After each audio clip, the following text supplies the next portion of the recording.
This is CHSR 97.9 FM here in Fredericton, New Brunswick, Canada, and you're listening to Python's Paradise, your film and music show, and this is DJ Python Hyena, joined by Shilo Sixx from Film Fantasy.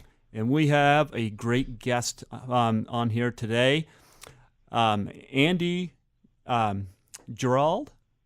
I'm sorry, did I pronounce your last name right? It's Gerold. I'm sorry about that. My apologies, Gerold. That's okay. Everyone does it.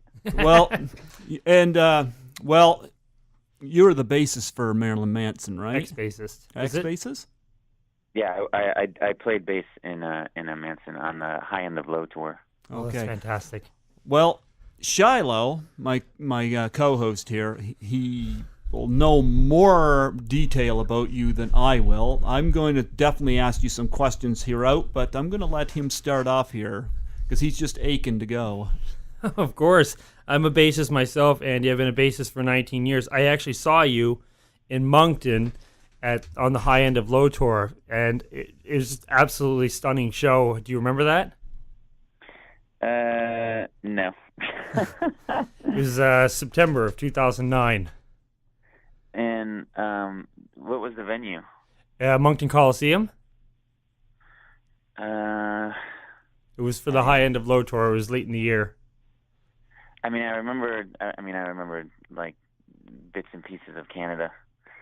It just kind of like flew by so fast. That's all right, because Canadian musicians, they almost all forget us here in New Brunswick, too. We're lucky to get Brian Adams, actually, to come to Fredericton here. So that's very true, actually. Is New Brunswick, is that east? Yes, it is. Yep. Oh, actually, I think I do kind of remember that now. Yeah, there's Fredericton, St. John, and Moncton. Moncton, I think, is the big city, yeah. Yeah, Moncton is... I do remember that because that was somewhere that I hadn't been yet, because I toured Canada, and we with a different band, and we went to pretty much every major place in Canada, but we didn't get that far east until I joined Manson. So I actually do remember that. Yeah, it was a great show. I've been a fan of Manson since the very, very beginning, and when I found out he was coming to Moncton in 2009, I nearly ripped the apartment door off to go get a ticket to go, and I had saw that you were on the bill along with Twiggy, and I think Ginger was the drummer at the time. Yeah, Ginger was the drummer, and then Chris Verena was on keyboards. Keyboards, that's right. I was just wondering, could you give, especially me, where I'm not as familiar, give us a little background about how you got started and became a bassist and what your background is? Well, I grew up in Phoenix, Arizona, and I'm actually a guitar player first, but okay. We had local bands and stuff in Phoenix, and so once none of those kind of like panned out, I just decided I wanted to I didn't want to have a normal job, so I wanted to be a hired gun. So I had to move, to California, and went kind of through the audition process for different bands, and ended up being in a band called Ashes Divide, which was a band. The singer was Billy Howerdale, who is the guitar player and creator of A Perfect Circle. So here, and then I found out that Manson needed a guitar player at first, because Twiggy was going to play bass, and so through Billy and then a couple other friends, I got in touch with Twiggy and Ginger, and we got into a room and played for a little bit, and then Twiggy was like, would you mind playing bass? I'd like to actually play guitar this tour. He hadn't done it, and he's actually a great guitar player. So I was like, sure. I've played bass in other bands before, so that's kind of how that all happened. Who were your musical influences? Oh yeah. Well, I really truly listen to everything. I'll listen to rap, classical, metal. But my favorite bands Radiohead, 9 Inch Nails, Tool.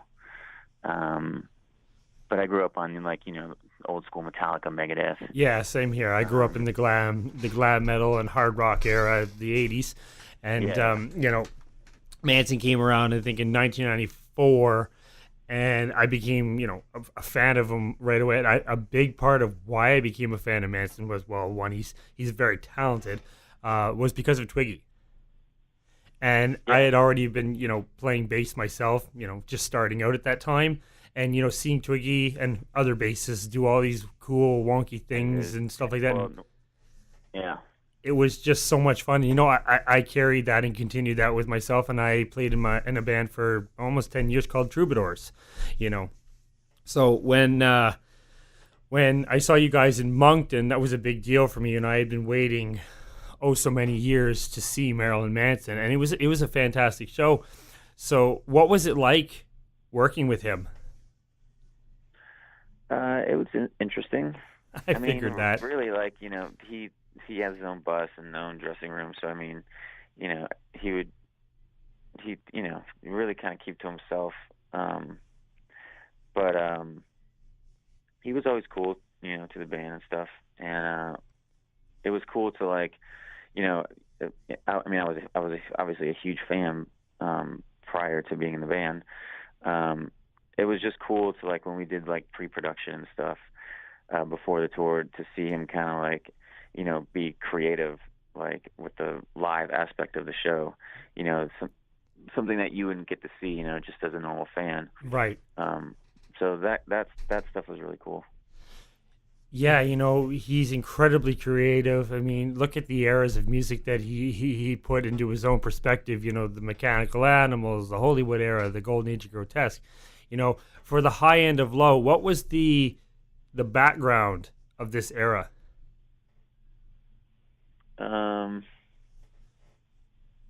I don't really know. I think it was the first record with when Twiggy came back. Yeah, it was. And so they were kind of just trying to get into their stride, as writing together again. And I actually think that record turned out really good. Oh, it was a beautiful record. I own the record. I've had it since the day it came out. I think I heard "War from America" first, and that sold me.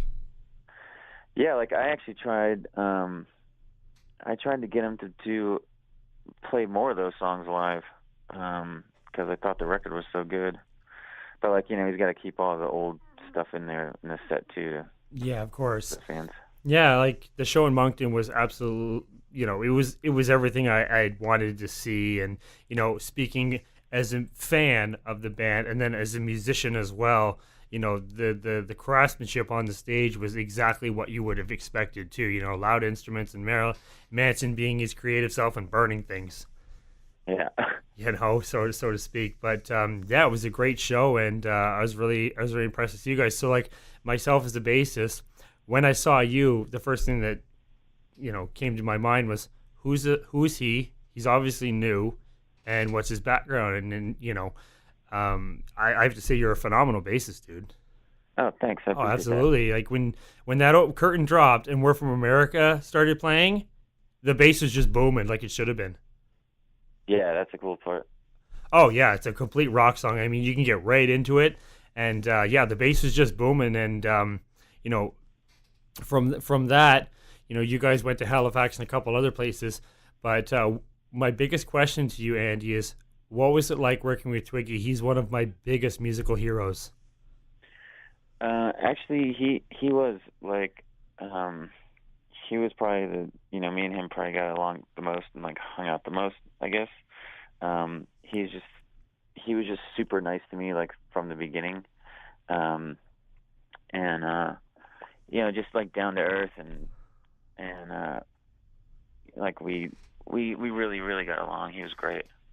And he's a great musician too. Oh, is he ever? You see him transition from bass player, for 10 years to guitar player, and then back to bass player. He's an incredibly talented musician, and I think he also played for a Perfect Circle as well Perfect Circle, and then Goon Moon when he wasn't with Manson. It was great that he came back. How come, if I may ask, how come you're not with the band anymore? You created a really good sound with them.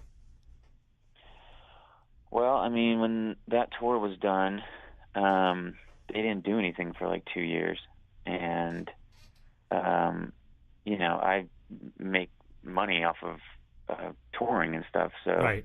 I hopped on another tour, on this Rock of Ages tour. It's kind of like a musical tour, and when they put the band back together, it was just completely different. I mean, that's just kind of how Manson is. Like, Yeah. it's almost like whoever's around at the time, like they just kind of like just build the band from that. I mean, the next band was, Sans, me, Ginger, and Chris. Right. And then the band after that was a completely different band as well. Right. So I mean, that's just how it is. Like, you just kind of, it's like a job, you know what I mean? You do it, and then when it's over, it's over. And I didn't live in California or anything like that. Like, I was still living in Phoenix. So, I had to work.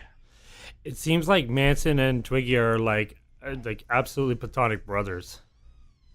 Oh no, those guys, yeah. I mean, you could tell that Manson was really happy to have Twiggy back in the band. Oh yeah, absolutely. Like, I was really happy to find out Twiggy was back in the band, but you can tell those two are absolute brothers. If you ever see them in interviews, they're always together. They seem to be a really great creative writing team as well. I was going to say, you mentioned Rock of Ages. That was one of my favorite movies in the last 5 years. What did you think of that film? Well, it's weird because I did the live. I've been doing the live show for so long.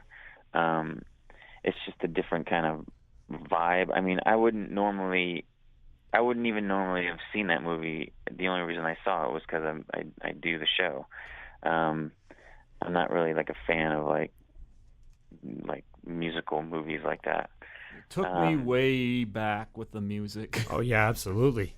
Yeah, I don't know. It's weird to me. Like, I don't.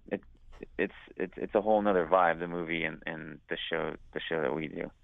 But yeah, I didn't think the movie was that great. But that's only because, I wouldn't have liked it regardless. Just because I'm not really into that kind of stuff. Right. But I think the live show is, it's just like more fun. It's like, because we interact with the audience and stuff like that, which makes it kind of more fun. You do that in Vegas now, eh?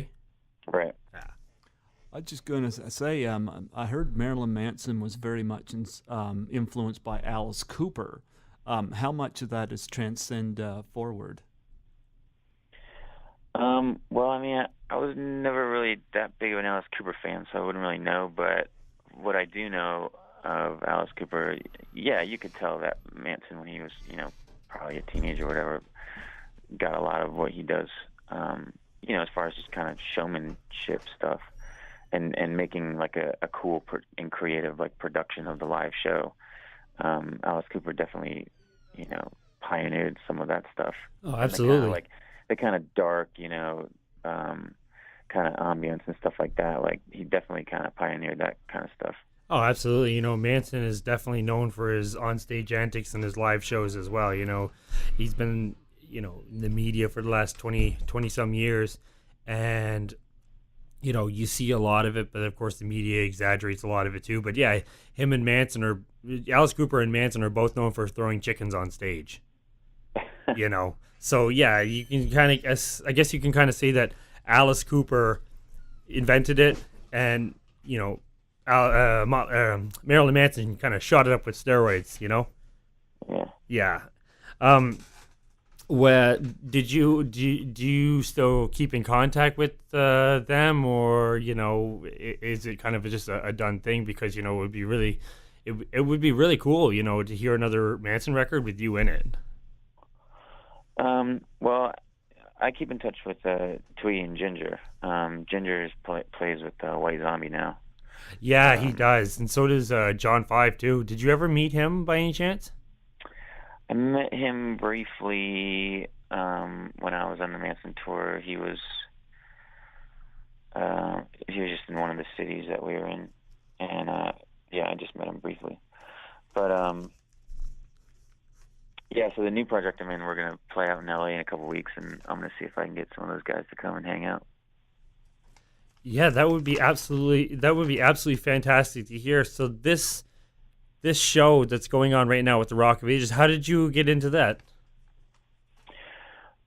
Well, I had a friend who was a guitar player on tour, and the bass player that they hired was, I guess, just wasn't cutting it, wasn't good enough.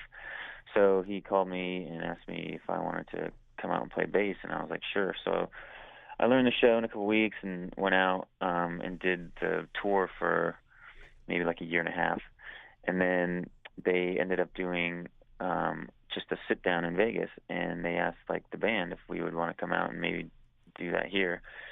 And so we did. We didn't realize, you just kind of never know how long it's going to last. But it was like nice to get off the road for a little bit. And so I switched to guitar in Vegas, and we've been here for 3 years, and we're still going.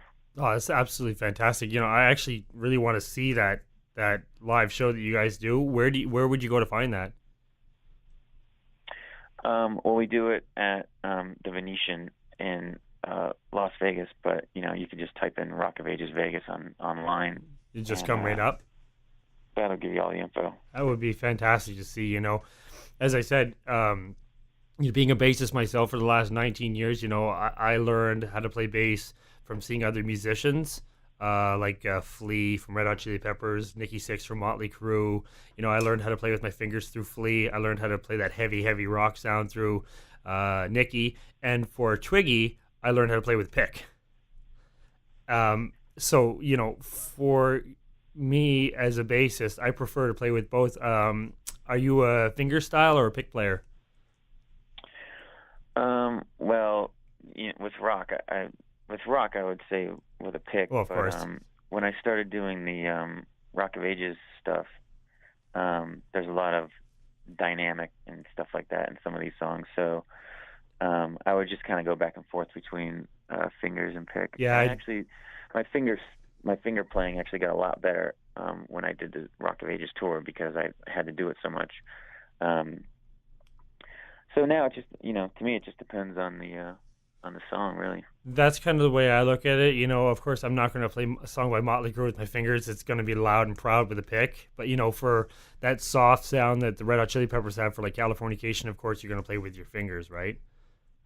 Yeah, but I mean, like, you take someone like Cliff Burton, who played, fucking all that old school Metallica stuff with his fingers. It's insane. Oh, absolutely insane. I've seen some of the stuff he did. And I remember when I was very, very young, and I said to myself, I saw Cliff Burton there and thought, there's no way I'll be able to ever play like that guy. And, 19 years later, play every day, play in a band for 10 years. And, Cliff Burton was one of those legends that just nobody could duplicate. Yeah, he's amazing. Absolutely. When you said you still keep in contact with Twiggy Ramirez, is it possible, that we could possibly do an interview with him, if maybe you could help us with that? I mean, I can always ask. Yeah, that would be absolutely great. I've always wanted to, talk to him and his experience with Manson, him as a bass player. He's one of my musical heroes. And, I can see where you guys were good friends. Did he have any influence on you or anything? Oh, I mean, definitely. Some of my first bands were, very influenced by Manson, and like Daisy and Twiggy, like from just the way like we would look, to the way we'd sound. Like, I mean, Manson and Nine Inch Nails were huge influences on all the bands that I had growing up. Oh, absolutely. If I may ask, Andy, what year were you born? I was born in 78. Wow, 78. 6 years younger than me. I'm the youngest one here. I was born in 85. Oh. Yeah, I'm an 80s cat. I was born in 85, and I was 9 years old when I first heard Manson on the Portrait of an American Family, and I heard the song, I think it was the one where he's floating on the boat there in Jesus' mouth there, Dope Hat. dope hat. Right. And ever since then, I've just been a big fan of him. So, like I said, when I saw you as a bass player, the first thing that came to my mind was, I gotta find out who this guy is. And dude, as I said, you're a fantastic bassist. So, do you ever think of doing a solo stuff after or anything? Well, You also play right guitar now, too. Right now, I have a new project called There Is No Us, and it's like a hard rock metal project that I just started a few months ago. And so yeah, I'm doing that. We just released our first EP, and just trying to kind of get that off the ground. We have a show in LA in a couple weeks at the Roxy, and we just played in Arizona. So we're just kind of trying to do that. And then I do like Rock of Ages for like my main, gig. Right. With your new band, in the inevitable future here, is there a possibility, you'd come down this way here? Because, we do promote you and everything and do all that stuff, and we'd love to have you here in the city, and see you play live. Well, yeah, I mean, the main goal would be to get on a tour. We're just kind of trying to Right. play a few shows here and get a few shows under our belt, and probably start shopping the stuff to labels pretty soon here. But yeah, I mean, we would love to. Yeah, that would be fantastic. through I'd love Canada to see you again. And, if you came down to Fredericton there where we are, we could do a live in studio with you. It'd be good to actually meet you, Yeah, totally. Yeah, one bass player to another. Are you in Vegas right now? Yeah. What's it like there right now? I've never been to Vegas.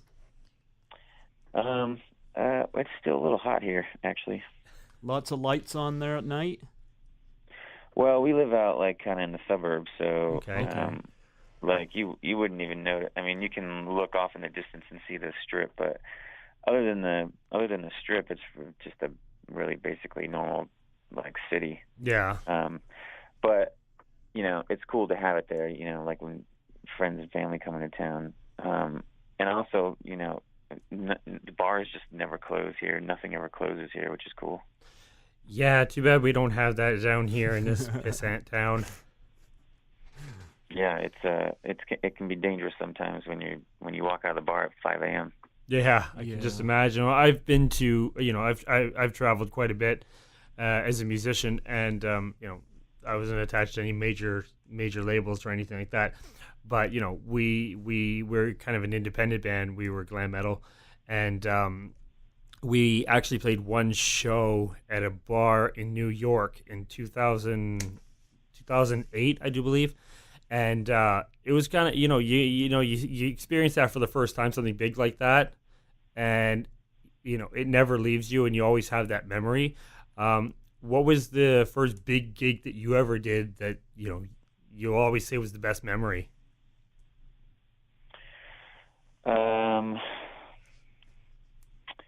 Well, I mean, before Manson, I played in a couple bands that were, on bigger tours, and we played big shows. But really, the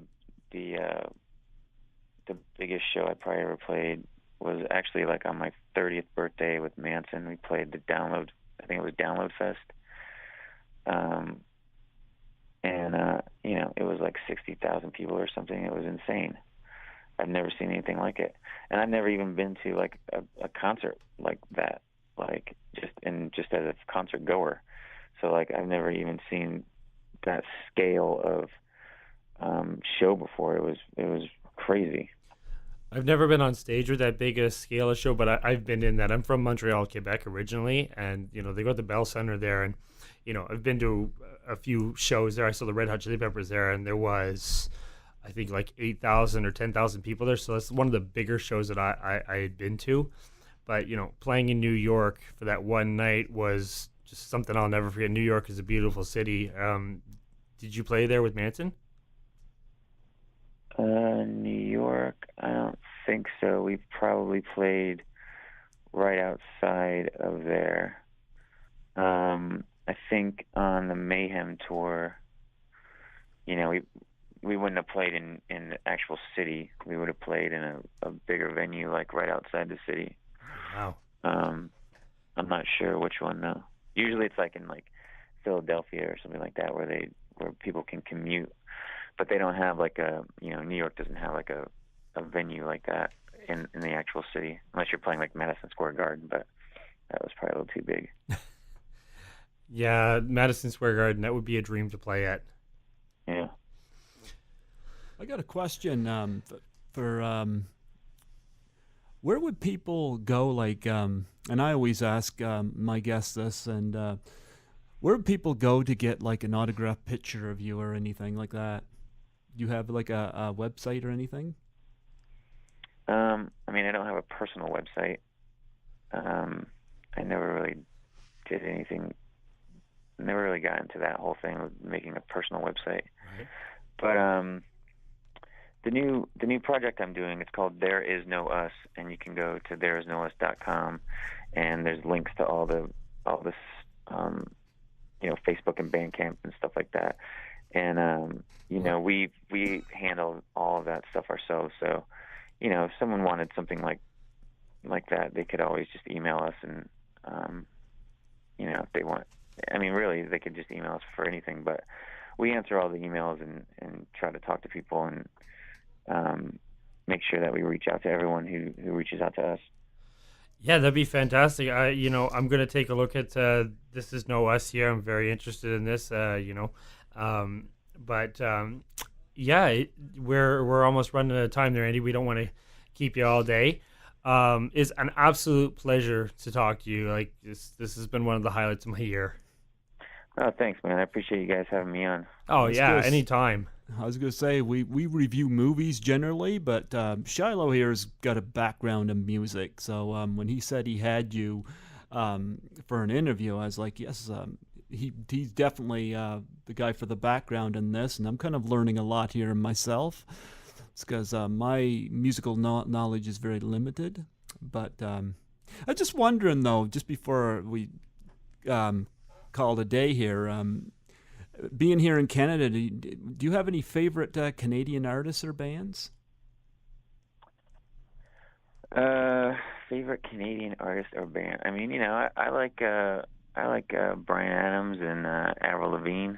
I love Avril. I've met Bryan Adams and Avril Lavigne. I met Avril Lavigne in 2006 in Toronto, and I've met Bryan Adams quite a few times throughout Canada as well. Have you met Avril? No, I haven't. I've seen her twice in concert, and I was in the mosh pit, so I was really close. But one of my old bands actually did a record in Vancouver with the producer Garth Richardson, and so we get to spend like 2 weeks in Vancouver, and then right outside Vancouver, you have to like take a ferry over to where he lives, and so we spent like a month there, and it was awesome. And I've been all through Canada, but Vancouver's amazing. Yeah, I've been out there quite a few times. I've traveled all over Canada myself, from Vancouver all the way down to Newfoundland. Yeah, I've traveled quite a few places in America as well.